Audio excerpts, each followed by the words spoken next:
ಮಾಮ ಈತ ಬಂತು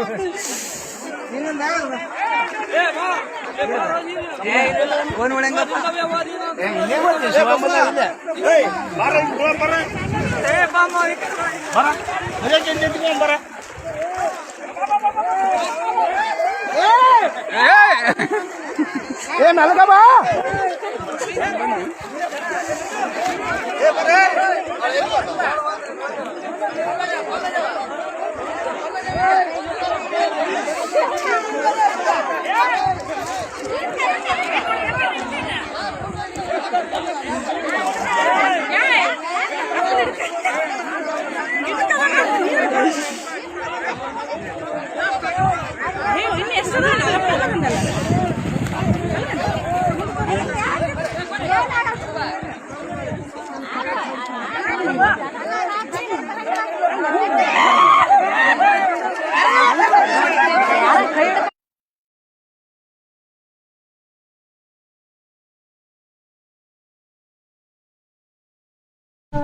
ವೀಕ್ಷಕರೇ, ಈ ವಿಡಿಯೋ ನಿಮಗೆ ಇಷ್ಟ ಆಗಿದ್ರೆ ಈ ಕೂಡಲೇ ಸಬ್ಸ್ಕ್ರೈಬ್, ಕಮೆಂಟ್, ಲೈಕ್ ಮಾಡಿ ಹೊಸ ವಿಡಿಯೋಗಳನ್ನು ಮಾಡಲು ಬೆಂಬಲವನ್ನ ನೀಡಿ.